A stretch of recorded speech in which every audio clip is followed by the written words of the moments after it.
Osiris.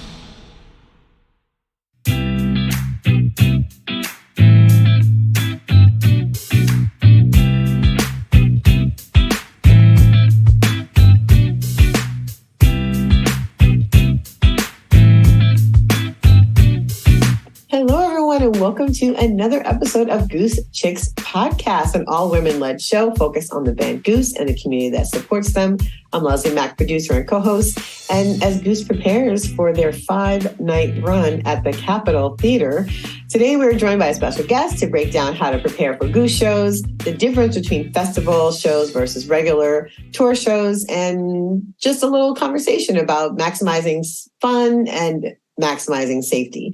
But before we do that, let's do a quick check-in as we always do. How's everyone doing this week? I know I've had a rough week. It's been a little dicey, and I was excited to talk with all of y'all. How are y'all feeling? I just feel like, can tour happen already? I'm sick of these people around here. How are y'all doing? How you doing, Chelsea? Yeah, it's been a long week. Just kind of wore out feeling. I feel like that's kind of a collective energy right now. Mm-hmm. People are feeling worn out, but hopefully re-energized soon with Goose starting to tour again. So looking forward to that. But yeah, it's just kind of dreary weather too, and just Although it's nice here in North Carolina, but I think the weather's about to turn on us. So who knows? Hannah, how are you doing? I know you're neck deep in the semester. How are things going in academia land? But you know what? The weather's beautiful today, and it's my birthday weekend this weekend. I'm going to a conference an hour away, but I got my hotel paid for, so I'm going to celebrate my birthday with like a fancy bottle of wine and like a nice meal, and then I'm just going to like be alone in my room, maybe turn on some Goose shows and just like, have that calm before the storm, before a tour kicks off. So I'm actually in a good place. I'm excited. I love it. Oh, that sounds so amazing. I did that. I went to my favorite hotel here in Charlotte. I told you, I was like, I'm just leaving for the night. And I just went to the hotel and just stayed there and ordered room service. And it was great just to get out and just have some me time. It was really nice. Alexis, how you doing? How are things going for you? You had a busy week this week, which we're going to get. In fact, let's get into it right now. Please. What's happening? It has been a busy week. I think that's kind of what's bringing me back to life through this goose drought and stuff, is that I've just been practicing on my photography and doing a whole lot more. I don't really bring it up that often, or I don't think I really bring it up at all, but I do photography and do concert photography. And so this past weekend, I went up to Asheville. Jason was supposed to be going to a show. And then one of my other friends, Kevin, in the Goose community family was like, hey, he kept telling me about Dogs in a Pile. And I had heard them before, but I hadn't gone to see them, and, just kept going on and on. Shout out to Kevin. I love you. And so he's like, I'm going to be in North Carolina. You have to come. So he gives me 3 different dates. And, I'm not the type of person to commit to something and not do it. And so, Asheville Friday was like my last date. And last week I was just really tired and down. And so I was like, oh, I've got to go. And so Jason's going to a different show up there. And I was like, I'm going to catch a ride with you. So I catch a ride with him up to Asheville. And I was going to shoot Lotus that night, but something told me not to. And I'm happy that it did, because my instinct was right. And so I ended up going to Dogs in a Pile and taking photos with Dogs in a Pile, but then also meeting a lot of awesome people from different music festivals and, talking photography. And so I was really excited about that. And then one of my other friends I had just taken photography for a few weekends ago saw that I was in Asheville and hit me up, and he was playing in a reggae band. And so he was like, hey, do you mind? Can you come and do some photography for us? And I was like, sure. So it was exciting. So I went out and did a lot of, it's called Rockstead is the band. And they were on their album release this weekend. So it was a really good reggae band. and they're out of Asheville. Sorry, not Nashville. I'll put the notes up at the bottom. It was really good. And then they had an opening band. So I had 5 different bands that I went to see this weekend and took photography for 3 of them. And so now I'm finishing editing all those up, and I have to finish up Leslie's editing. So I've just been super, super busy doing that stuff. And that's kind of bringing me back to life, especially being with like probably 10 to 15 different Goose family members this weekend. Like, how can you not, we're going out to eat, we're hanging out, we're getting just so much time, and it not being at a Goose show that we're actually being able to spend time together and bond and, and eat food and, spend days together. So that was a lot of fun. And of course I did my funny or not right.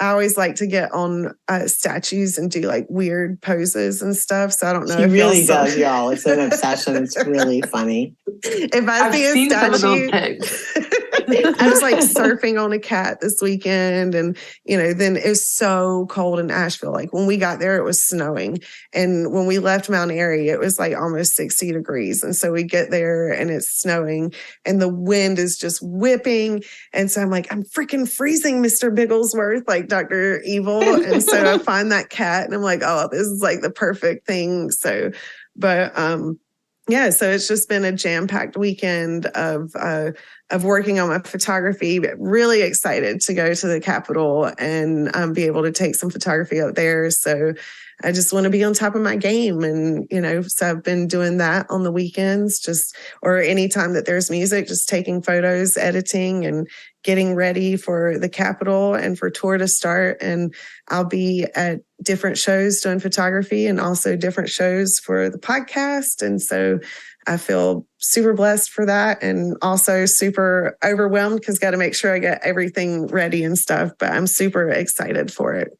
I love it. I'm so happy for you, Alexia. So proud. I'm so excited seeing you continue to grow and do more photography and be really comfortable and become more comfortable, taking photos and putting yourself out there. Because I know, it's an artistic endeavor. It can be a little scary and very vulnerable. Mm-hmm. So just, giving you a shout out for, taking that leap and keeping it going, because you are an amazing photographer. And I'm super psyched for everybody to see your work more and for you to work with more bands, because they're all going to be like, oh no, we got to work with Alexia's. And just make sure you don't forget about us little people. Okay, just make sure. Y'all will always be beside me, and that's not the way, So I love y'all so much, and thank you so much. It really does mean a lot, and for the support, because definitely don't get it from, a lot of people don't understand art, and I think that that's the great thing to have about y'all and the support, and I really appreciate it. Yeah, we have a show coming up in a few episodes. We're going to just be talking with women photographers. So I'm really excited for that. Obviously, Alexis will be leading the conversation, but I'm psyched to hear all of their experiences and what they've learned and what it's been like for them on the road. Shout out to Amy Keiko. There's so many to shout out, but I wanted to specifically shout out Amy because she's so great and such a great support for all of us. All right, into our running segments. How did we get down? We're going to talk about one of my faves, Earthling or Alien. A few facts about EOA. It premiered on November 6th, 2020 at South Farms in Morris, Connecticut. Goose has played this song 23 times. I can't believe I've heard it as many as I have, considering how few times they played it compared to other songs. It also appears on their Denver November 21st, 2021 album release. So it is on streaming. It's available to add as sounds on all the platforms, which is also not something we always get. And why so many of us were so excited for the New Year's Eve release, because we got Thatch on streaming, which I was really excited about. So of course we start with our round robin questions. First is like, what do you take away from this song when it's played or when you listen to it? And let's start with you, Chelsea. First of all, this is one of my favorite Goose songs of all time. I love this song so much. I was really excited when I saw we were talking about this today. So they played this song at like every single run I saw for like my first like 6 runs I did or something. Wow. I saw this song so many times. I swear to you, I saw this song so many times live. I was at that Mission Ballroom show. They opened with it. amazing. But this song to me just is about feeling different than other people around you or society, maybe. And so to me, this makes me feel like I am different and it's a good thing. Like, I don't know, exactly where I'm from or who I am maybe, but I'm figuring it out. And I know that I don't have to like fall in line with everyone else. So plus it's so dancey and jammy. Just when it opens up, it's like my favorite song to dance to at a Goose show. So it's so just dancey. Yeah, it just makes you feel good about being you is how I feel. Like so I just love this song. I love that sentiment, Chelsea. You always have such great like ways of looking at lyrics and songs. I love all of y'all, of course, but just this particular thing you bring to this show is so valuable. And so I want to thank you for that. Hannah, how about you? What's your takeaway from this song when it's played or when you listen to it, when it comes on? What's going on inside you? Well, at first I thought it was just like a silly song. And I feel like I find myself thinking this a lot about Peter songs. But then when you listen to the lyrics, you're like, oh, like there's actually a little commentary on like global warming and capitalism. That's kind of cool. But you can still dance to it. It's such a mix of emotion. And then I would say one of my favorite moments, one of my favorite shows to listen to is the Nashville show when they play this, because Peter goes off and he's just like, I don't know what's going on. Take it, Rick. Like, I don't know. That's just one of my favorite moments to listen to. And honestly, that show, because of that song, was like, I listened to it more than any show for such a long time that it was like, to me, that show represents, and that song specifically represents me going from like a casual fan who sometimes listened to Goose on Nugs to like, I think this is all I'm listening to right now. I love it. Earthling or Alien is gateway to obsession. It's the best. I love that. Alexius, how about you? What's your takeaway from Earthling or Alien? I definitely feel like it's just, are you Earthling or Alien? I definitely feel like an alien sometimes, just are we here, the difference between people, it's either you're in this group or you're in this group. And we're kind of made to feel that way. And so I take that away, and that we can kind of relate with others if we're in this group or this group. I love it.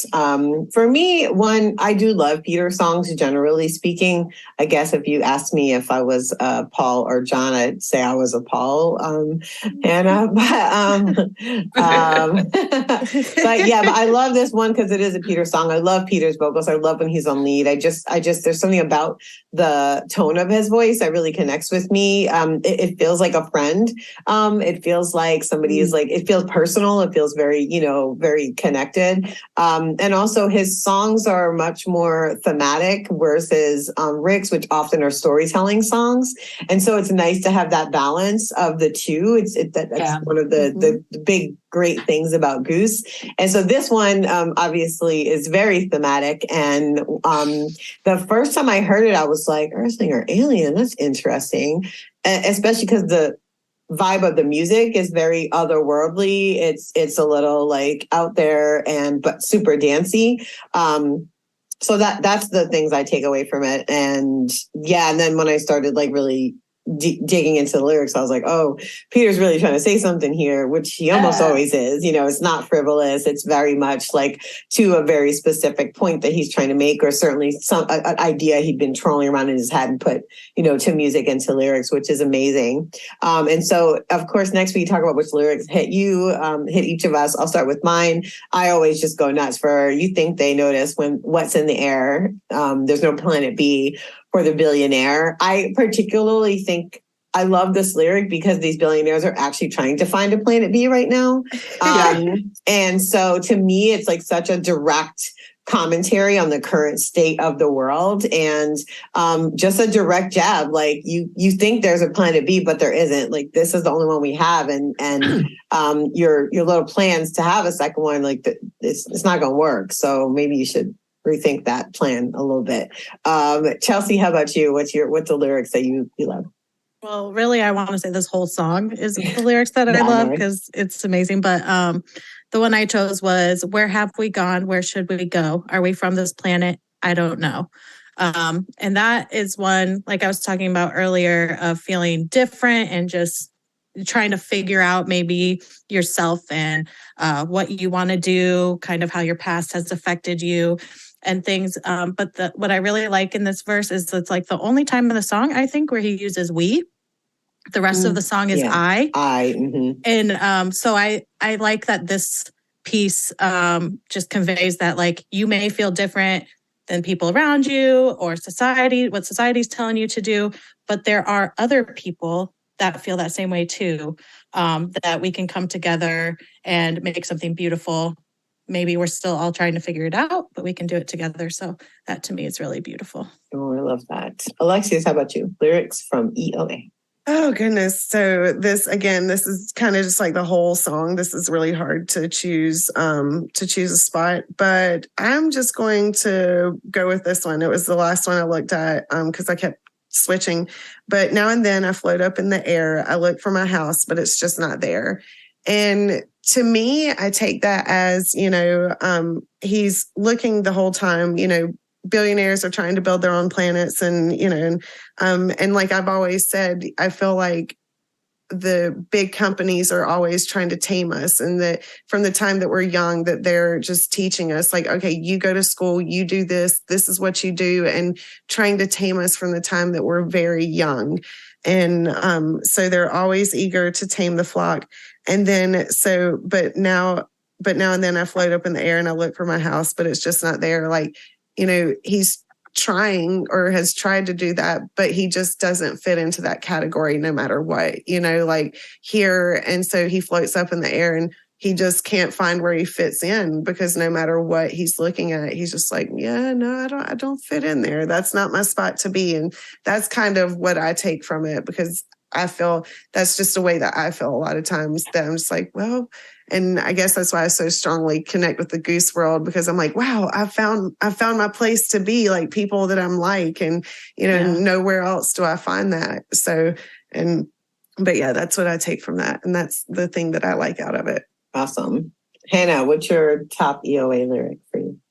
I have to second what you said, Leslie, because since I was a teenager, I've always really appreciated lyrics that are like tongue in cheek and sort of almost facetious, like you're drawing attention to this social problem of like global warming, climate change, and capitalist, like anti-capitalist sentiment, but then it's also in like this really tongue-in-cheek fun kind of way that I really appreciate. And then also just like the whole, like how catchy like Earthling or Alien is. And like I've done like an Alien theme before for New Year's Eve last year in Chicago. So that also just adds a fun level that, you can dress up in as an alien. As an alien. I love it. Yeah.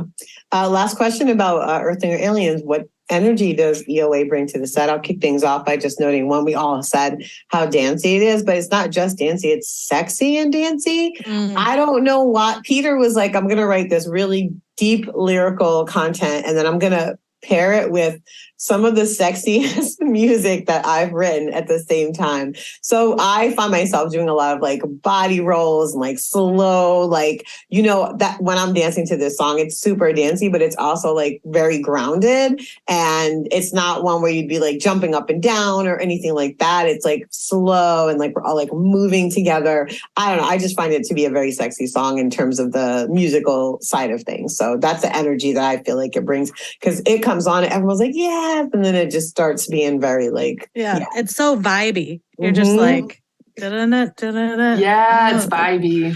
Yeah, it is definitely.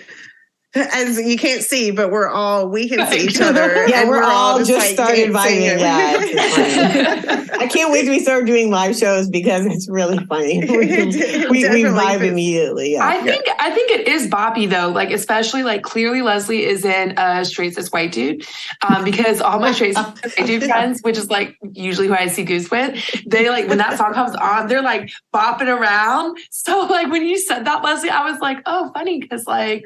I feel like it's a boppy song for a lot of people I know. Oh, that's funny. Yeah, I definitely not. There's some songs like I start jumping as soon as the freaking riff hits. I'm up and down in the air. This one, it's like my feet are planted and it's all like gyration of hips and movement of neck and all of that. We need an kind Earthling of or Alien happens. together now. That's all I have to say. Yeah, we definitely have to. We'll take an Earthling and an Alien every Yes. single show of my life. I love this song live so much. Awesome. I'm going to turn it over to you, Chelsea, for a fan art spotlight. Who are we talking about this week? Okay, so since we are talking about tour, and I know in the last time we talked about going on tour and being in the rail, Leslie had mentioned the need for sunglasses for the bright lights, Getty's light shining up there in the front. So I thought we would highlight Pretty Girl Shades by Meghan Corman McNeill. She has, and there's other amazing sunglass artists out there too, but I came across her and she does mostly custom. So you might not see a ton like on her Instagram and everything, but the ones she sent me pics of are had lyrics on them. So she has the cool jewels. They're really bejeweled and nice, but she also does lyrics. And again, she does custom, so you can get whatever lyrics you want. But the one she sent me had "So Ready for This." One of them said "Seep Up All the Light," which I'm kind of leaning towards that one. And then one of them said "'Cause I'm Just Fine," which I love too. Oh my gosh. We need to have her make a Goose Chick podcast one. I'm gonna hit her up. I'm gonna hit her up. So yeah, I'm trying to decide what lyrics I want because I'm definitely going to get some from Was she her. at Legend Valley by chance? Because I talked to someone who did a lot of custom sunglasses at Legend Valley. I don't know if she was. You can hit her up at @prettygirl_shades on Instagram. I will. Because I wear prescription sunglasses, so I would have to send her my sunglasses. Oh, that's a good idea. Yeah, that's a great idea. I didn't idea. really think about that because I'm the same way that's too. why I would need someone to do a custom order for me, which, some people just like do the lyrics, they pre-do it, and they have like a bunch of inventory, so I can't really get those. Yeah, she definitely does them custom. So like I said, there's not a ton of Goose ones on her specific page, though I'm sure if you ask her, she'll send you pictures in that. And again, whatever lyrics you want to use. So I'm really thinking hard about this because it's going to be a big decision of what lyrics I want on this. So shout out to Pretty Girl Shades and Meghan. And then I also wanted to just quickly shout out, since we're talking about tour, there are sometimes different tables set up at the concert venues with different resources for your fans as well. And these are by fans that are set up. So one of them is the Hot Tea Party, which is the clean and sober group for Goose fans. So if you are clean and sober and going to Goose shows, they usually have a table set up somewhere. You can find them, talk to them, get some info. And then also always want to shout out Groove Safe and Ashley. We love her so much. She usually has a table set up too. I don't know if she's going on tour doing the cap run, but if not, you can always check her out online. But she usually has a table as well if you want to chat with her about Groove Safe and what you can do to keep shows safe. So wanted to shout them out as well. Awesome. Thank you so much, Chelsea. I'm definitely going to be checking out Meghan's inventory and see what I need to get. Right. Podcast Blowdown. This week, I am going to be spotlighting Notes from America with Kai Wright, which is a show about the unfinished business of our history and its grip on the future. The most recent episode delves deep into the realities for Black farmers in Mississippi in the past and today. It's a great episode, or it's a great show to listen to kind of combat all of this anti-history that we are seeing around the country and in different school boards and academic spaces. So I just thought it would be a good one for folks to tap into, learn some history and get it straight from folks that experienced it themselves. So definitely check that out. Notes from America with Kai Wright. We'll have links to the notes, to the show in the notes. All right, we're going to take a quick break. And when we come back, our special guest, Jason Lipot, will be joining us to discuss all about tour and how we need to get ready for it. So we'll be right back. Where should we go? Are we from this planet? I don't know. Are we Earthling or alien? Earthling or alien? Earthling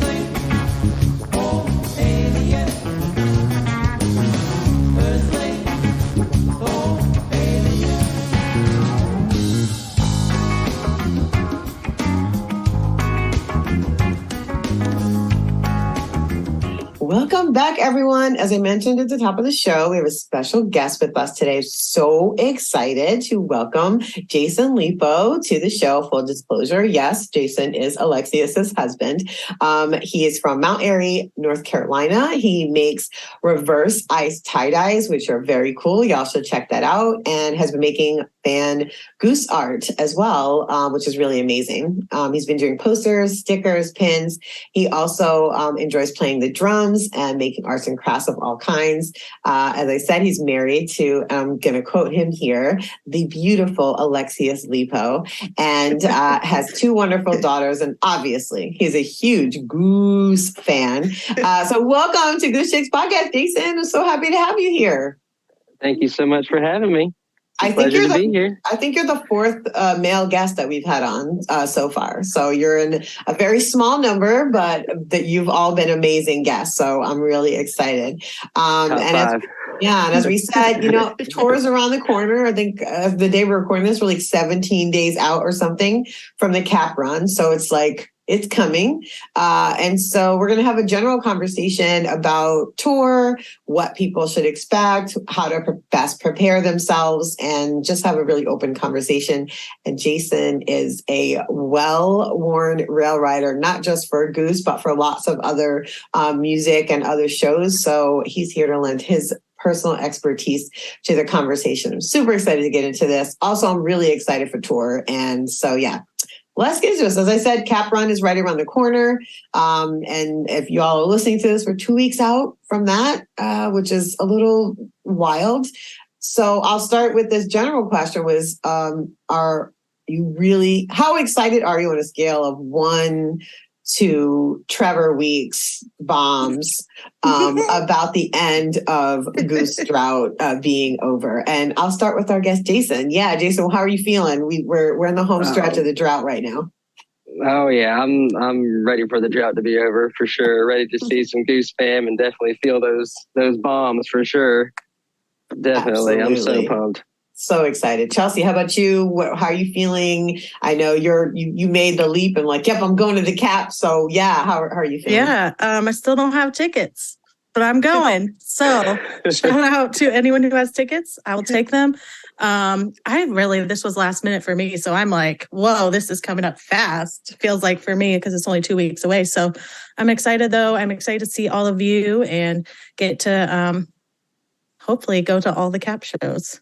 Yes. Yeah. If anybody listening has tickets to the Cap Run, Chelsea is in need. I'm sure other so people is are Hannah. too, and so is Hannah. Well, I'm going to you next, Hannah. How are you feeling? What shows do you still need tickets for? Okay, I've come to terms with the fact that I can afford the resale Sunday ticket. So, and I have Thursday from Muse. So Friday and Saturday make me nervous, especially all the memers out there are making like every other meme is about the Cap Run and how everyone needs tickets. And I'm just like, stop it. I feel personally attacked. But we have a bunch of friends who are going to be around. So we'll find some stuff to get into. And I'm starting off my pre-tour with some Billy Strings in North Carolina, but nice. The weekend before the Cap Run. So awesome. That's a great way to kind of get into the vibes. Alexia is coming to you next. How are you feeling? Yeah. What's going on in your head as we are hurtling towards the Cap Run?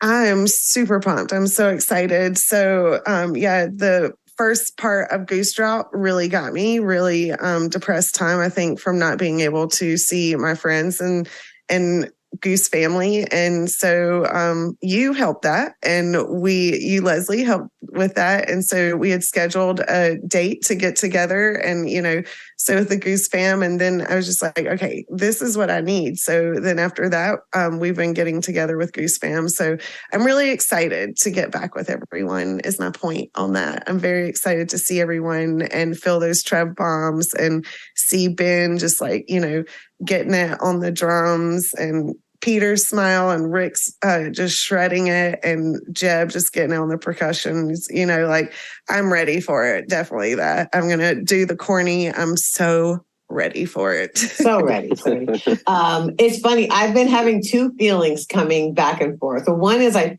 feel like it feels like back to school in some ways, because it's like, oh, we're getting back, we're going to see our favorite teachers and we're going to see all that.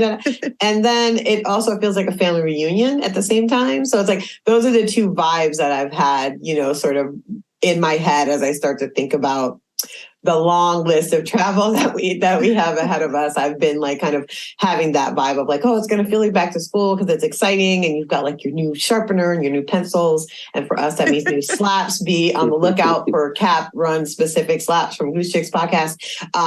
And some other fun stuff we have coming up, which I can't talk about now, but you'll be excited to get them and see them. And then the other part of the family union is just, as you said, seeing our Goose fam and seeing everyone that we know in one way, form, or another. I know Drew has been like, just in so many chats with his folks, his little crew that he has, just like planning where they want to eat and all these different things. So it's super cool, and I'm excited for it as well. Now, I have to say, on last week's show, I just listened to it this morning. We're taping on a Wednesday this week because I have some work later. So I listened to our show from last week, which was Yoga of Goose. And one of the questions I asked at the top of the show of everybody was, how many dates will Goose announce between now and when they play their first note at the Cap? And already all of our predictions are just, I think Alexius, you said 6, and I think they already did 6, like up to now. I think if not, it's definitely Goose, 5. cut it off. Cut it off. No, we need more dates. We need more North Carolina dates. If y'all could just, pinpoint a few North Carolina, South Carolina spaces to play in, that would be awesome. And shout out to Athens. So glad y'all are getting a show. That's really awesome. And then of course Louisville just got announced as well. We were just talking about that before we hopped on the show. But yeah, I'm not going to ever ask that question again, is my lesson, because they definitely are going to just do what they do. And I'm just going to not ask that question again on the show, because we're like, maybe 2, maybe 3. Alexa's like, well, I'm going to go high and say 6. And it'll probably be 30 by the time we get to the Cap. Probably so. So, yeah, well, I won't ask that question again, but it was fun to think through. And they were like, yeah, right. Here you go, ladies. So obviously we've got a bunch of single and multiple venue, single venue dates coming up, but also a ton of festivals that Goose is playing. They keep adding more festivals as well as single dates also. So I'm curious, are folks excited more about festival shows? Or what are you hoping for? I know we've had a little bit of discussion, and then we'll talk a little bit about festival versus regular, but I'm curious, just are there some specific festivals, Jason, that you're like, yeah, I really want to go to that one? And is Goose the driving factor, or is it like a calculation of like Goose, and then what are the other people I want to see as well there? I'm definitely pumped to go to Floyd Fest in July, and Goose is definitely going to be there, but also Eggy's going to be there, Neighbor's going to be there, Circles Around the Sun, the Black Crows, Sheryl Crow. So I mean, just a lot of great variety. Yeah, that lineup is stellar. I was like, that's one you're going to have to like really like hydrate, because you won't want to leave. Like literally, no.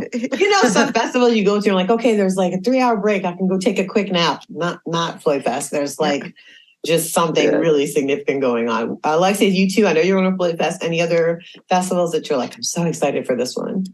I'm really excited for Levitate. I'm a big reggae girl. And so literally, I know that y'all have heard me say a million times, Stick Figure is my jam, and Goose. And they're what brought me out of a lot of the COVID junk and depression. And so, and just a lot of things. So just to have them at one festival, I've just been begging for this for a couple of years. And when they put it out, I probably about passed out on the floor, like, like one of those extremely dramatic, pass out type of moments. I felt that way. So I'm very, very excited for Levitate. And just still putting out there to the Goose Guides that a Fred 2 will come along. So, so I'm really hoping that comes along. So I'm still just going to manifest that and say I'm looking forward to that one. Keep manifesting. I love it. Manifest. Chelsea, how about you? Are you doing, I think you're doing at least 1 or 2 festivals, right? Yeah. Full disclosure, I've never really been to a festival. Oh, So, Chelsea's getting into her first festival. I love it. I've done like the 1 day type thing once, you just go. Yeah. I saw them I saw Goose at Sacred Rose in August, was it? So anyways, Nice. but I'm doing summer camp Nice. for sure, which is super close to me. And so I don't know why I've never gone.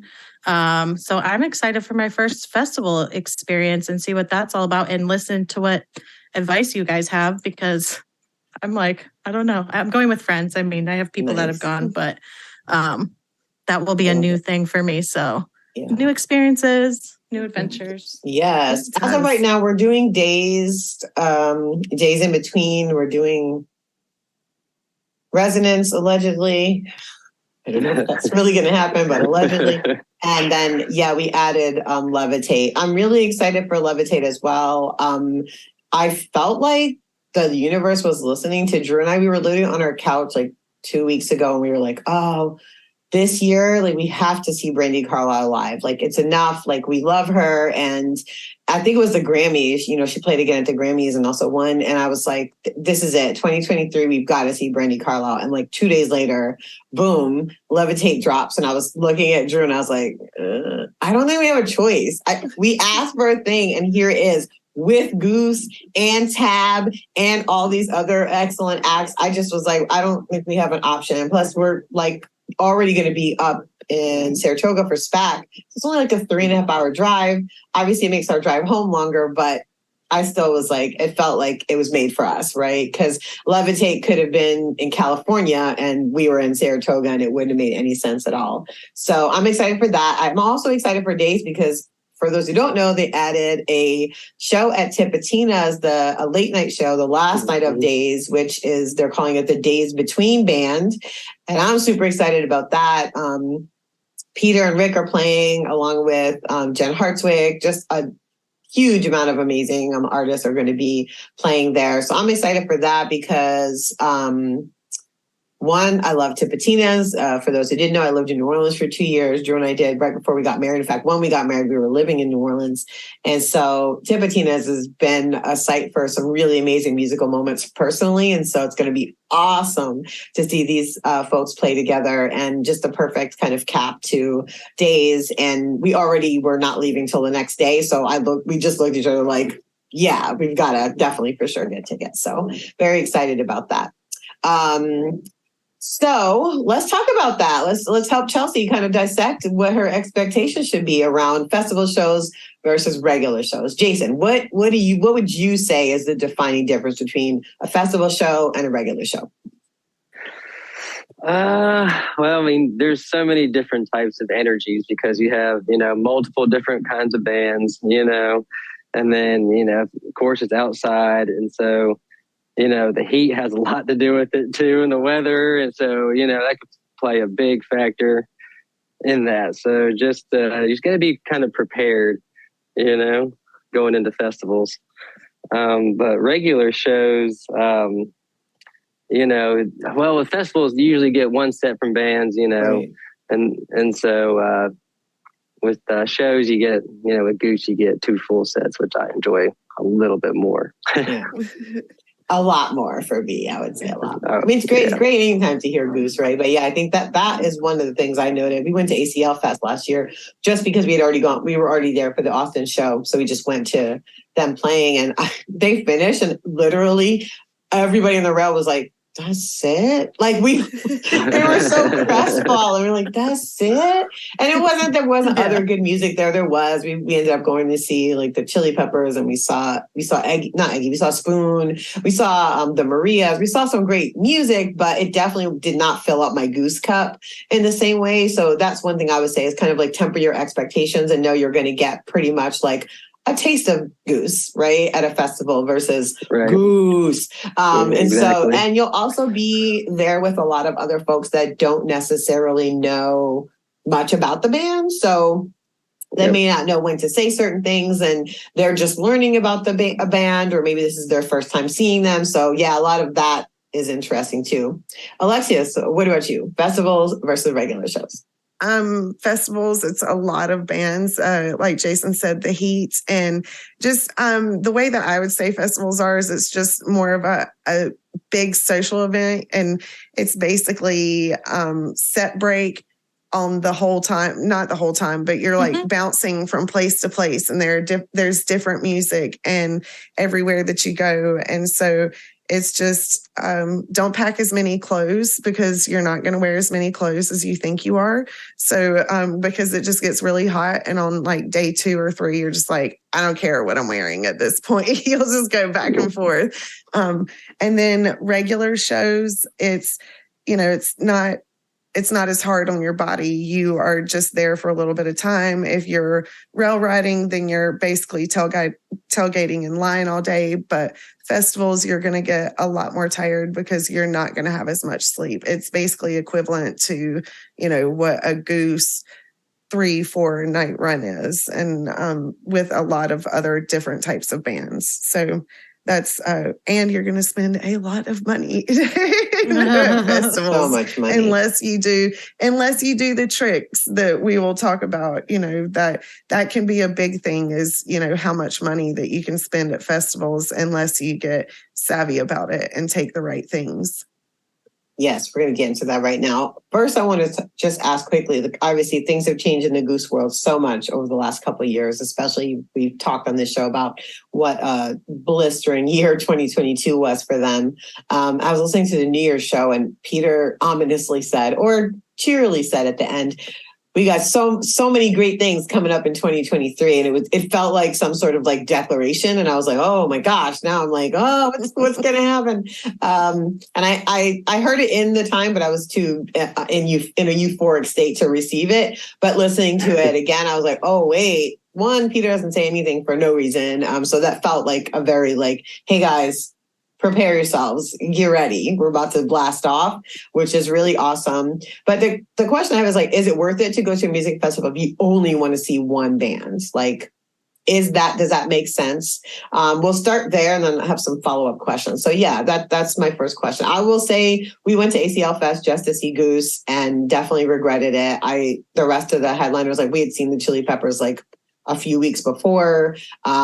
They were, Spoon's nice. I didn't need to see them. And this was more proximity than anything else. We just spent so much time walking. So that was just my experience there, that it wasn't worth it for the one set.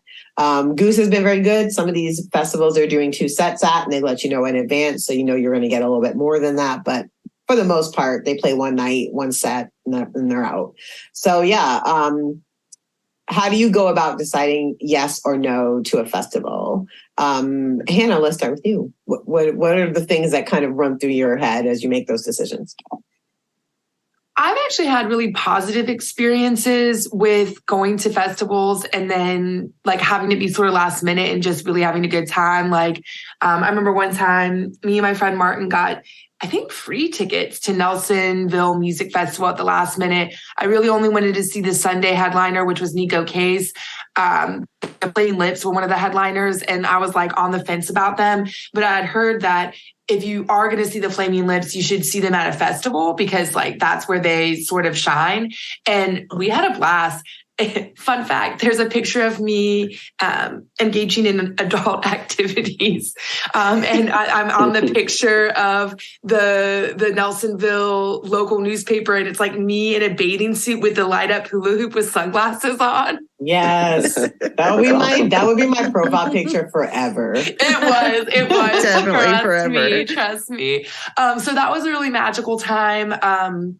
I went to Bonnaroo. The only year I ever went to Bonnaroo was last minute. I was like, Paul McCartney is headlining. I don't know how much longer he's going to be able to do stuff like this. I went with one other person, which is like a rookie mistake for a festival that big. We got brought in by the people next to us. It was magical. It was awesome. With that being said, I am old now, and I don't know how much, 4-day camping festivals I can do without prioritizing like, okay, this has a lot of people I want to see. But one of the other things I look at is like for summer camp, I'm prioritizing that because that's one of the festivals that the highest number of friends can attend, if that makes sense. So like versus like some of the other festivals Goose is playing, I'm like, oh, only 2 friends are going, or only, so I guess what I'm trying to say is I care about the overall experience. Yeah, you care about who you're going with. That's not just the headliners. Makes like sense. I love all live music, so except for metal. So yeah, I guess like I think about it holistically. I love that. That's such a great way to approach it. Alexius, how about you? What is your kind of criteria as you're evaluating festivals that you might want to go to?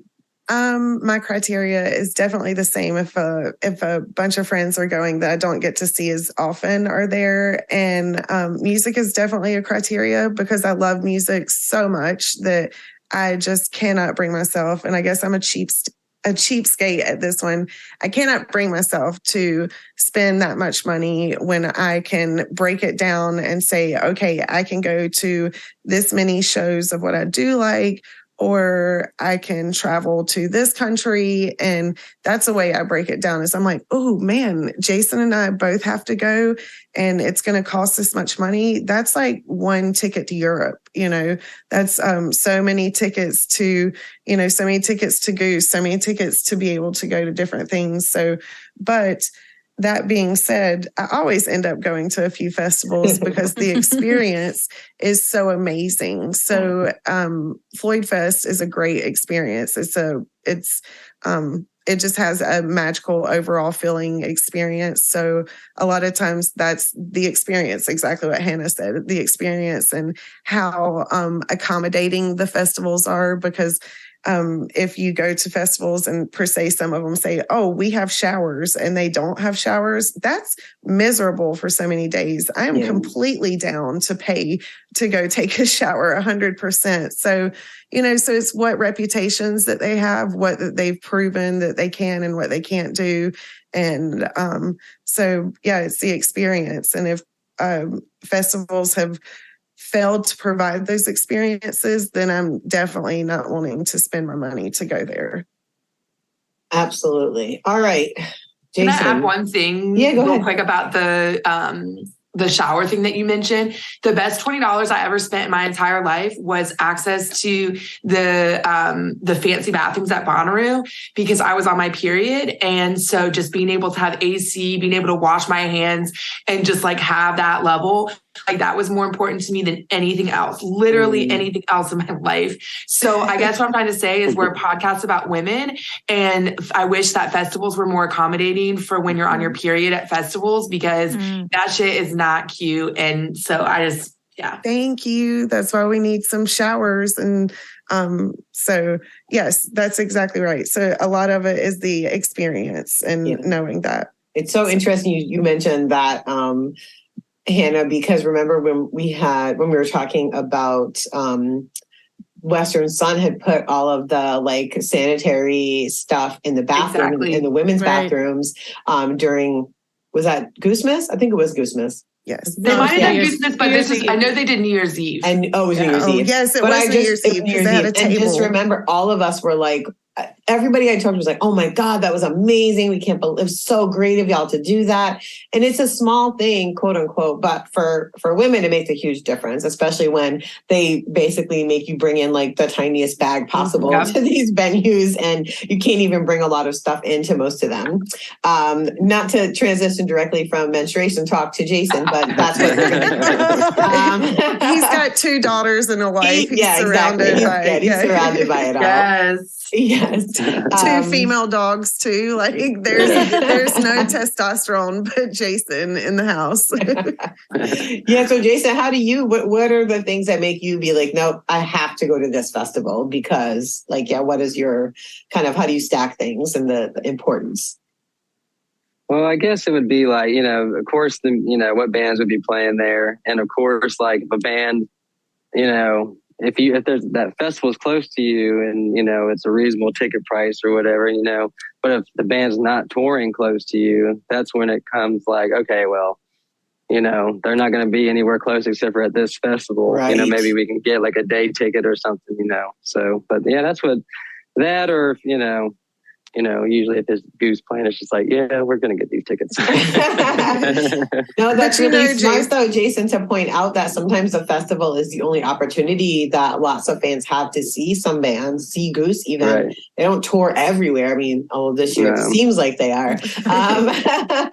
But yeah, I mean, if you're in a place and it's like, they don't normally come to wherever, that's a really good point. That's a good way to see bands you love when they're not touring where you live. Yeah. If you live in a Goose desert. Yes, the Goose Desert. The Goose Desert, right. That's also a great way to save money there's a lot of us that can't afford these festivals. Some of these festivals are insanely priced insanely high. So if you can't go to all 3, 4, or 5 days of it, grab a day pass, see which one, who's playing where and which day that you can grab. And it's a great way to experience. If you have never experienced a music festival and you want to experience it, but you're nervous about going by yourself, grab a day pass, go in, check it out. And then you can head home, afterwards and then grab your group together. And also about going to music festivals, for example, Justin Cooper for this past Legend Valley, he hit me up online and he's like, hey, are you going to Legend Valley with Goose? And I was like, yeah, of course. And he's like, I don't have anyone to camp with. Do you mind if I camp with you? And of course I had to, I talked to him for a bit and he seemed really cool. And we were like, yeah, that's cool. And so it's awesome to be able to connect with others that through the group and to be able to go. Hannah, you were saying that you didn't want to go to one of the festivals by yourself and, and staying with someone that was clutch. And so just reaching out and trying to find someone that that's going. And even if you don't know them that well, just, someone that you're going with you or someone going with you, that always makes it better. Yeah, but don't ask me because I don't camp at festivals. So just take me off the list. Oh, I get down with my work self when I'm at festivals. Like, people were complaining about Legend Valley and how there wasn't showers and they were promised. I was like, these people thought they were going to shower? Like, obviously, you haven't been to Legend Valley. Has a rich history of people rolling around in the mud. Third world showered up at any old school fish festival because all of it is sus. Very. Okay, moving on. I want to talk about if there are any additional tips you all have around saving money at festivals besides just the one-day passes. So this is open for anyone on the floor if there's some things that you noticed or realized. One thing I'll mention before I throw it over to anybody else is they give a lot of these festivals will give you like a wristband that you connect your like debit card or your card to.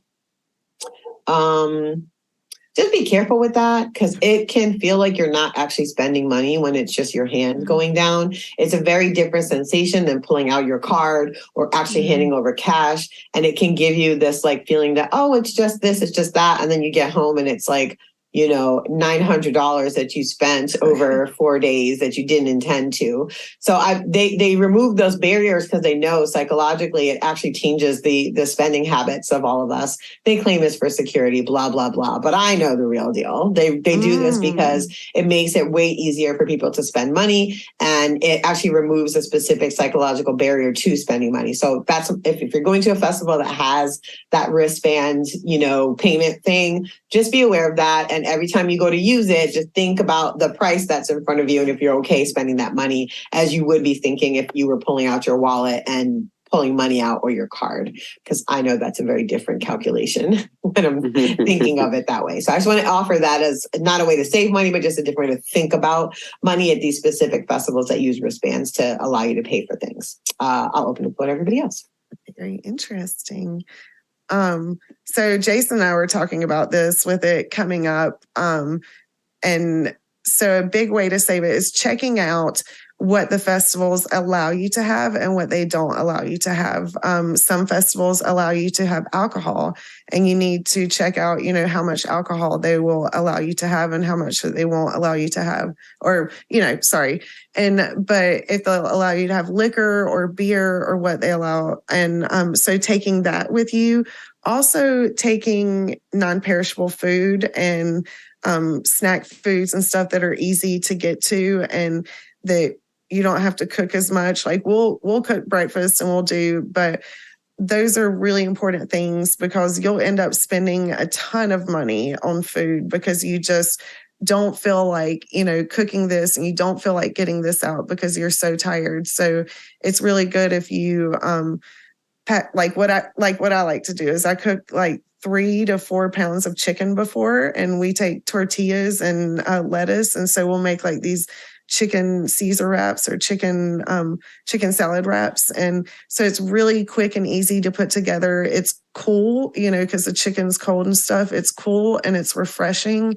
And we'll take our drinks with us, our waters with us, and, any type of food that you can take like that. And also taking a big thing of like a big 5-gallon, 10-gallon thing of water, a couple of them so that you can use them for washing your hands off or washing and having a bowl to put water in. And so you're not having to go all the way to the washing stations or getting things out like that. And you don't really realize how much that you use water until you're having to walk back and forth to those water stations. And it's just like, oh my gosh, I really wish I would have brought this. And it's just, you can spend less than $10 bringing all that water in. And so what are a few other things? I know the things that pop to my mind. What do y'all have?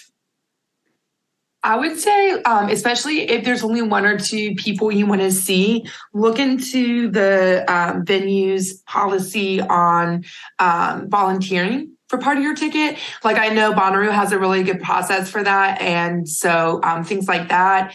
For really big festivals like that, you can do like there'll be like websites where you can coordinate rideshare. So like when I went to Bonnaroo, we took this guy, no idea who he was, picked him up on the way.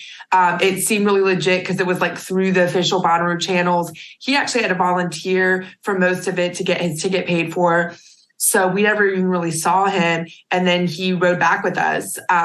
So just like sharing money or like saving on money with stuff like that. Also know what you're getting yourself into, especially if you don't have a lot of experience. I was working at a music festival a couple years ago, and there was it was a younger crowd. It was an EDM crowd. And a lot of these kids had no idea what to expect at a music festival. And then it was really poorly organized. So people got separated from their stuff and from the people they were with. It was really, really unsafe. Especially for 20-year-old women walking around by themselves, and they didn't have any of their equipment with them. So they couldn't set up their tent or their camp. They couldn't find people that they were with. So thinking about just like some of those aspects of like, if you get lost from your group, what's the plan? Are you going to have to trek a bunch of your stuff from point A to point C that's almost a mile away? Then maybe you want to invest in like some sort of like dolly or wagon or something like that. Just knowing what you're getting yourself into, I guess. Definitely. That's a great one for safety and very important to make sure that you have someone with you. And if you're by yourself, get to know your neighbors and people around you and let them know that you're by yourself and kind of what your plan is, find a friend quickly. And even if there's a group, introduce yourself to your neighbors, like you would at a non-festival show, non-camping show. Mm-hmm. And this just reminds me, and I'm of course dating myself, but like back in the day at fish festivals, there was like a physical message board. I'm not joking. It's like a giant like message board, and you would literally write down your name and whoever you were, and you'd like tack it up there and be like, meet me back here at 3 p.m. And then they'd see it, and then you'd know to meet back there at 3. So I know we're all into technology or whatever, but I actually think that would be a really great thing to have at any festival because one, like cell phones tend to stop working when you go into festival spaces, especially if they don't have like dedicated Wi-Fi because everybody's using them. And 2, it's nice to just say, hey, if we get separated, like on the hour, we'll meet at the message board. And if they don't have one, you can pick whatever, if they have a water tower, if they have like a main area, So yeah, I think that's really important. Just have like a designated place. Like if we get separated or if we separate, that we know every day at 3:30, we're going to all at least stop here for 5 minutes and make sure whoever wanted to meet up with us does. That's a great idea. Also, remember your tarps, people. Tarps are not that expensive to invest in. And it seems always at a music festival that it is going to pour down rain and you are going to be rolling around in mud. So a big thing, we always have this big tarp that it's probably 2 or 3 times the size that it needs to be. And we have it folded up under our tent, and it's big enough that we can kind of flip up. So that way, if it's raining, that it can go all the, under it and each way. And when we're setting up our camp, we are looking at this, like how it's sloping, how it's going to go. So that way you can prepare yourself, because it's going to rain at a certain point in time. And making sure that you have a space that you can go in, that don't forget your rain guard for your tent. I see so many people that happens to, and it's really sad. It's not even just for the rain, but at nighttime when it dews, all that comes on top of you and you are soaking wet and it is so cold. And I learned this at Floyd Fest. I was sleeping in the hammock one night and I was like, oh yeah, I'm good. No, I woke up soaking wet, freezing to death because the dew was coming down. And I was like, my teeth were just chattering. I was like, oh my gosh, what is wrong? And so a lot of things that we learn off of mistakes that we've made over the years, that's definitely one. And keeping a water bottle with you, the things that you take to shows are things that you definitely need to take to festivals. And there's nothing wrong with being over-prepared at a festival, because I don't really think that you can be over-prepared at a festival. You will always be under-prepared. Something's going to happen. And we have a list of things that we keep, and we literally just have buckets of stuff, like our festival camping stuff. And at the top of it, I should have grabbed it, we have a list of things, like a checkoff list. Okay, you need to bring this, you need to bring this. Yeah. We're going to need you to take a quick screenshot of that so we can include it on the show notes for the episode, Alexius. I'm just going to let you know that now. I'll definitely do it. It's very, very important. Definitely. And if y'all are ever at a festival with us, like I accidentally messed up and bought this tent. We have 2 kids and us. And so we were like, okay, let's get a bigger tent that's not as small. Well, we ended up buying the Versailles tent. It's absolutely huge. We can fit 4 queen size mattresses in it. Like all of our friends could sleep in it at Legend Valley. Like when it was pouring down rain, everyone was in it. There was like 12 people in there. Yeah. And we have a pop-up canopy too. So over the top, coming out, there's that pop-up canopy and a long table so you can put everything on, like your bread and stuff. And then there's a bug tent. So we are super I am just crazy about it. I'm like, okay, well, just OCD about it. Not, I just have to have certain things. She just wants to be comfortable. Yes, exactly. Right. Yeah, we all do. That's the thing, right? We want to be comfortable. Yeah, definitely. And ponchos. Look, I've literally brought filet mignon with me to festivals and trips. So I'm not joking. That is a real story. It actually happened. So yeah, it is definitely about like what you need to be comfortable, or what you want to make the experience, the best. And the steak was good. I just say that it was very good. Jason, what were you getting ready to say? Because that was super important. Definitely sunscreen and Pedialyte. And bug spray. And bug spray, yeah. Because the elements will get you for sure. And whether you think you need Pedialyte or not, just make sure you drink at least 1 a day. We usually drink 2 a day. And sometimes if it's so hot, we'll get to 3. And that's when it says it's dangerous on the pack. But make yourself at least drink 1 a day. And because you're definitely going to need that for sure. And so... yeah, but I can definitely take a picture of the things and just, you might just want to call us or I will come with you. If you're going to a festival, get my ticket. I'll just bring all, my whole festival pack with me. I have the wagon. I have everything. I'm good to go. Alexius has wagon, will travel, Lipot. I love it. I want to just go with you so I can eat well. Because you're talking about those chicken wraps and I was like, this is next level. This is too much. That's so good. Yeah, well, you guys are getting me really excited because I've always been a camper. Like I go camping, tent camping all the time. I even went to Yellowstone and tent camped with all the bears and bison and all of that fun awesome. stuff. So, but I mean, yeah, the whoops can feel like bears and bison. So, so there you go. Far off there, Chelsea. So that's making me feel excited. It's kind of bringing together my loves and like definitely I think if I was younger and going to, my first festival or something, I would not be thinking of like staying hydrated, sunscreen, all that stuff that as adults now we're grown up and we're like very on top of it. So it's just helpful to hear all you guys talk about that. I would say hat too. Y'all see in the summer, And like when they're outside hats. shows, that hats. I always have my hat on and always, So everything that you feel like you can Pinterest, you can, all these things like what I need to go camping and they also have like music festival list and stuff, but I should definitely put together a list and put it up for the show of, what you need for music festival camping, because I definitely have, I probably could look through my phone right now and find it. But I love it. We'll share that with everyone once it's ready. We can make it really cute too, Alexius. We'll work on it. I will. That'll be awesome. Fun.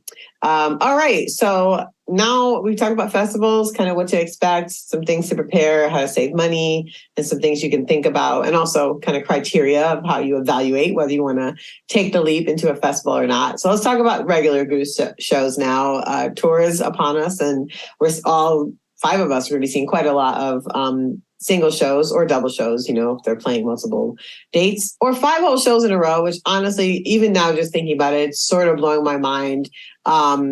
This is the longest run that Goose has ever done, to my knowledge, correct? Or am I incorrect in that? Yeah, I think you're right. I think you're right. Yeah. So one, it feels significant just in that, like just 5 nights of them putting together, shows for us, 2 sets and an encore. It's going to be really dope, especially because they're not ones to play duplicates. And so just the thought of 5 full nights of, new songs, not new songs and that they're new to us, but like different songs every single night. It's going to be really special. I'm very, very excited about it. Super exciting. So I know Jason and I got to ride the rail for New Year's Eve this year, which was really freaking fun. If you see any shots, you'll see Jason next to Drew. They were rocking out. It was really awesome and just had a great time.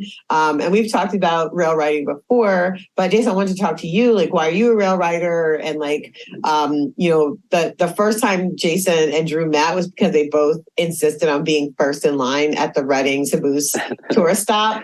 And so the funny story is we were staying across the street from the venue and Drew got up and he's like, okay, no one's in line. I'm going to start getting ready, but slowly. And then he had like come out of the shower and he looked out the window. He's like, God damn it, somebody's down there. And he like rushed to put all his clothes on, ran downstairs. And then he messaged me. He's like, it's Jason. And so I just thought it was the cutest story of the 2 of you both like just rushing to get in the front because you were so focused on making sure that you both got to the rail and that, of course, your loving wives also did as well. So yeah, like, why are you a rail rider, Jason? When did you start doing so? Is it something you've just done your entire, life, that you went to see live music, especially with you being a musician as well? I'm curious, like, when did that get sparked for you and why you like it so much? I think maybe, it's just the energy up front is just different. It's what you give to the band and what they give back is just, it's just awesome. Gives you goosebumps literally. And, but I also enjoy, like at Dead and Company, I'm not going up front. I'm definitely just being in the lawn and just dancing and having a good time, but rail riding for Goose, it's just, those guys are just, they're so in tune with, their fans, and they'll look right at you, eye contact, and just build off of you, so it's really awesome. The energy between, that's such a good point. Band. Yeah, about the energy, the connection you can see. I know for me, it's always I because they're a jam band, so much of it is about their conversation with each other musically. And so on the rail, you really can see it happening in real time. You see, Rick nod to Spuds and you see what happens when that happens, or Jeb and Spuds will be looking at each other, and you'll see like the percussion and drums will start taking things up a different way. One of my funniest experiences on the rail was Peter just got really into a jam he was playing, and Rick like moved over so he could see him in the mirror, and Peter was like so into it he wasn't even looking at the mirror, and Rick turned over to Trevor and just shrugged, and they just like let Peter go, And if you were further back, you would have noticed it wasn't a long time. It was very short, but I just was cracking up because Rick was like, "Hey, dude, are you ready to?" And he was like, he's not ready. And so those things, that's why I like the rail, in addition to just the camaraderie and the way we all get to just be with each other. But yeah, seeing those kind of moments, it just makes when I go listen back, I'm like, oh, that's that jam that Peter couldn't get out of, or, listening back, and you can hear one person will pick up a specific riff, and then you'll like, oh, now they're all playing the riff together. And I'll say like a lot of jam bands don't do that. It's not like that. They either trade off. Is a great example of a jam band that doesn't do a lot of like cohesive sounding things. They'll have folks playing underneath something, but when Page is solo, everyone's pretty chill and like kind of laying back and letting him do his thing. Fishman hates drum solos, so you're never going to get one, but yeah, when Trey's doing his solos, obviously he's the rock god. He gets to do, all the things that he wants to. But Goose isn't like that. Even as Rick is playing his solos, everybody's trying to kind of add a little bit of color in that matches what he's doing. And so I love being up front just to see all of that magic, because it is a special sauce that for me differentiates Goose from other, improvisation bands. I hesitate to call them a jam band because they don't call themselves one. So I sort of go back and forth, but they're an improvisational band and they do use improvisational music, and watching that up front is really special. And then, yeah, Jason, double tap on the actual like eye contact and like faces and laughs and points and things that they do with the audience, because they're just really happy to be up there and happy to see all of us wherever they are. Yeah, definitely. And just watching the band play their instrument itself. I mean, it's just unbelievable. I mean, they're so talented, and that's what keeps me coming back. It's just that sheer talent, and just you don't get not one show's the same, and so and every show's the best one to the next one. So. Facts. That's my motto, Jason. The best Goose show is the next Goose show.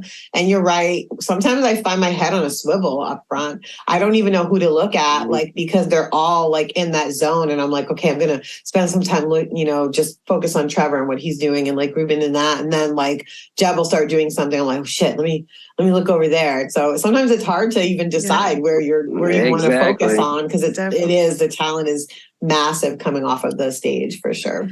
Sometimes I just have to close my eyes because I'll be overwhelmed. Like there's so much talent is coming to the table from each one of them. And my head, like you said, will be spinning.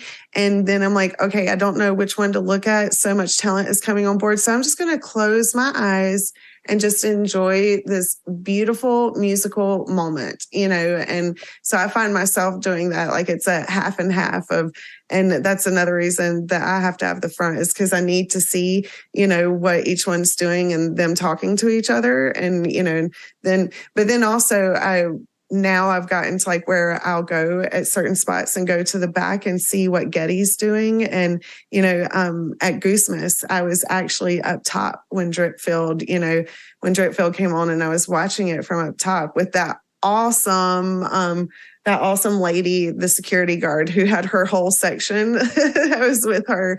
And so, but the confetti goes off and it was just so beautiful. And so, So it's just amazing, like the energy that they give on stage, and then also the energy that Getty brings with the lights and all of them coming together. I told Jason this week, I said I'm almost getting ready. I really start feeling like saying that they're a 6-piece band, because Getty is a part of this 100%. Getty makes it. If he gives that whole experience with it. And so I'm almost feeling like Getty should be a part of the band. Like, no one's giving Getty we give funny. Getty the credit. We give him the credit. Talk about Getty all the time. Drew handed me, he's like, oh, do you want this? It was like a Getty lighting luggage tag that Andrew's brother gave me at the New Year's show because we were just talking and I handed him one of our slaps and he's like, oh, here, take this.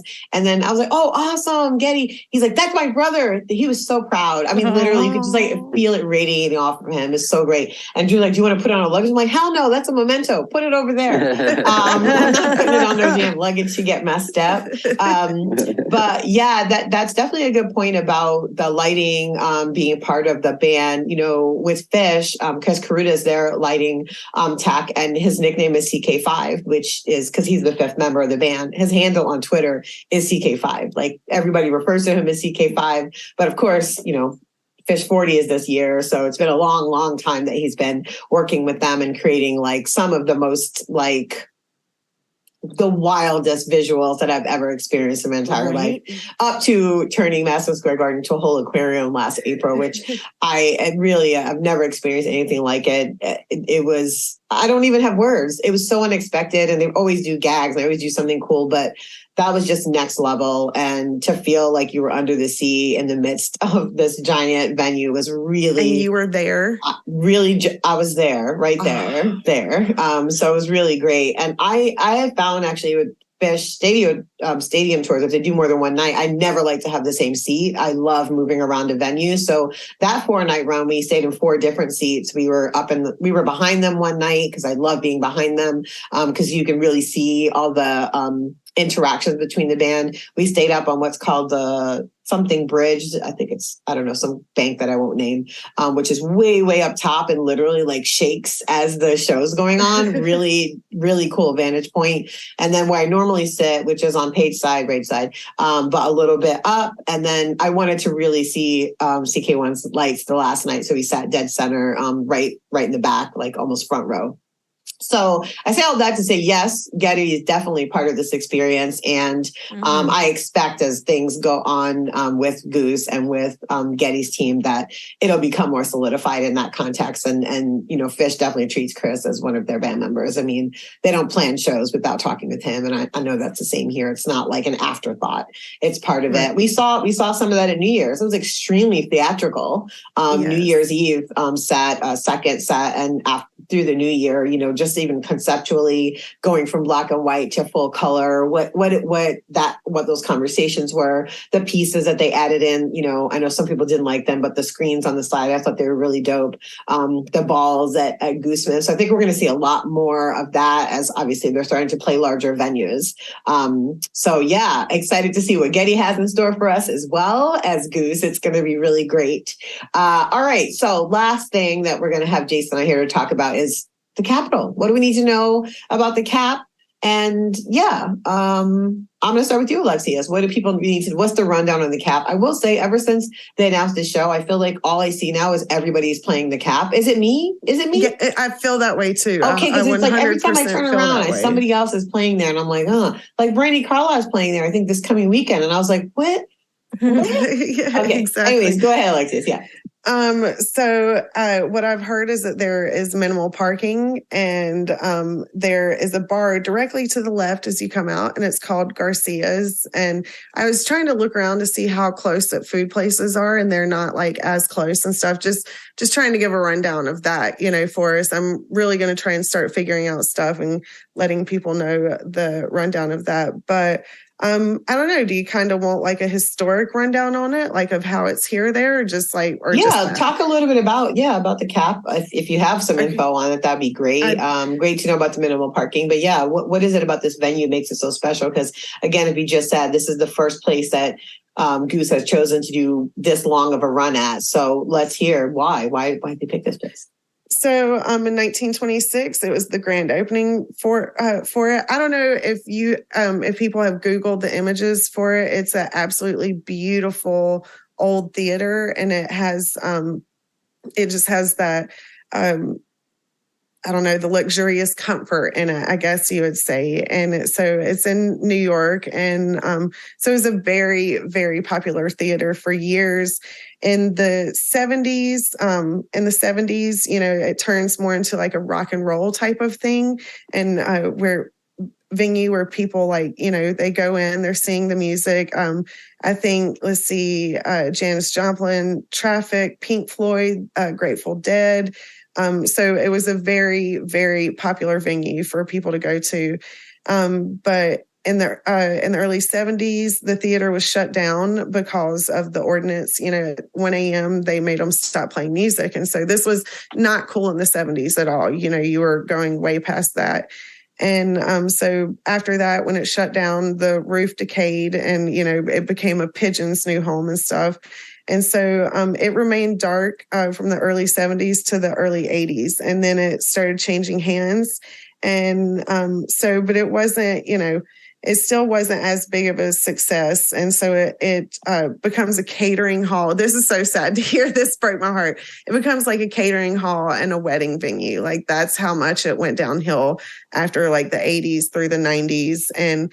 But in 2011, the CAP comes back and Peter Shapiro, he, reopens it. And so now we've been having amazing music ever since. So thanks to Peter Shapiro, it's back. And, the acoustics in it are amazing. The state-of-the-art sound, video systems, it's just amazing. So I'm really excited to go here because I've never been to the CAP, and just reading the historic parts of it. It's really cool. I'm really interested in seeing it. And just like you said, I've seen everyone and their brother that have been, playing there.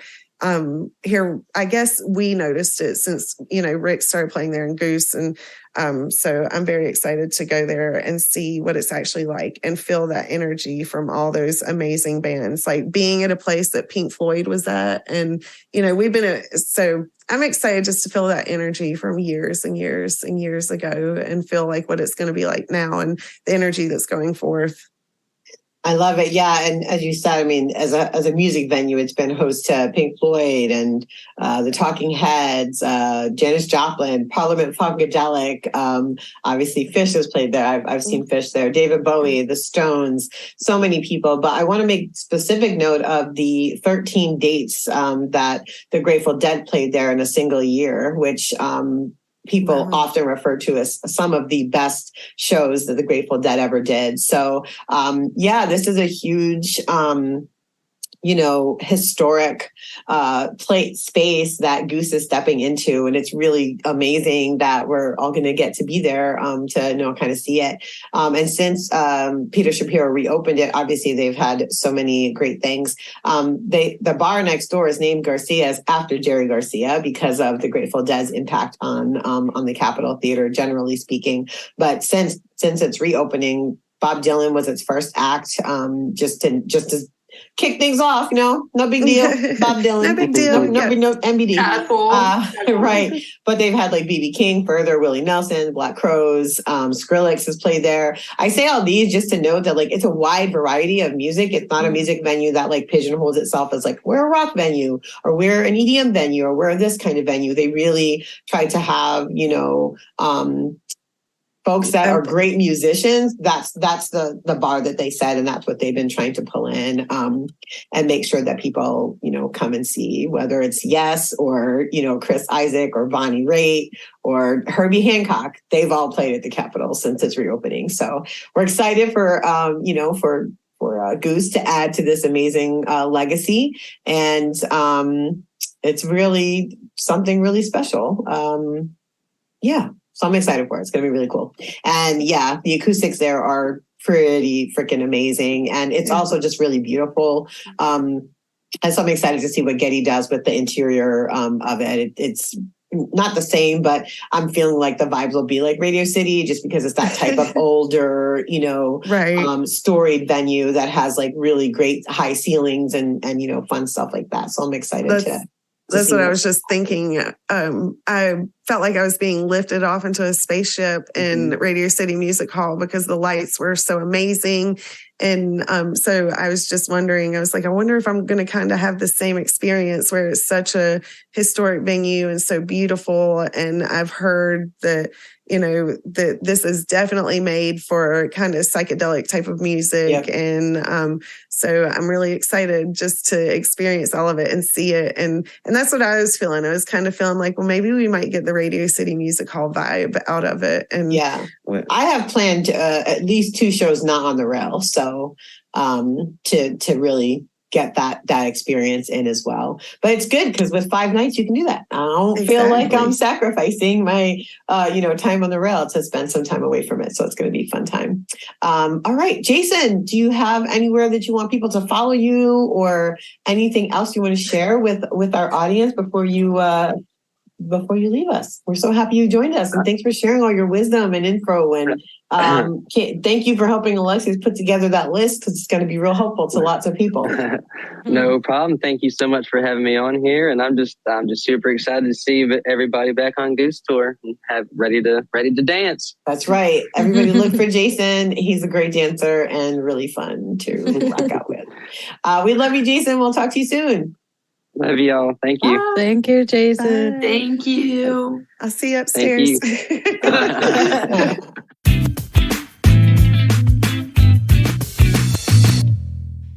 Western Sun Foundation has launched their second campaign in support of an organization local to the upcoming Capitol Theater Run. 914 Cares, only 7 miles from the venue, works to ensure their neighbors in need are cared for by collaborating, supporting, and providing resources, educating the community about poverty, and encouraging actionable generosity. WSF will be providing charitable support through donations made directly to Western Sun Foundation and launching an online auction to benefit 914 Cares on Tuesday, February 28th. Head over to Western Sun Foundation socials, check out their website, westernsunfoundation.org, or if you're going to the Cap Run, stop by their table for more information on how you can support this great organization and campaign. Thanks so much again to Jason for taking time out of his busy schedule to join us and share all of his wisdom about being on tour and going to festivals, camping, all the great information he was able to share with us. We also want to hear from you. We have a voicemail line set up for all Goose chicks and Goose fans to share their experiences with Goose and the jam band scene. Just call 704-275-3128. to leave us a message. It might get played on the show. This week, we're asking folks to call in and let us know what show are you looking forward to in the spring tour season. Please let us know. It doesn't have to be Goose. It can be just a show that you're going to go see, but let us know. What are you looking forward to? Again, that number is 704-275-3128. Goose Chicks podcast is produced by Leslie Mack with support from sound engineer Matt Dwyer, co-host Alexius Lipot, and contributors Chelsea Long, that's me, and Hannah Liebrecht. Special thanks to our sponsor, Ben & Jerry's, for their support, especially Jay Curley, Jay Tandon, and their entire team. We are a proud member of the Osiris Media family. You can check us out on socials at Goose Chicks Pod and our website, goosechickspod.com. As always, we encourage our listeners to support the Western Sun Foundation. Visit westernsunfoundation.org for more information. Remember to subscribe and leave us a review in your favorite podcast app. Also, tell your friends about this show. It really does help. Don't forget to call our number and leave us a message at 704-275-3128. Until next time, be kind to each other out there. Bye, everybody.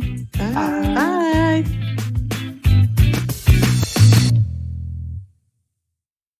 Osiris.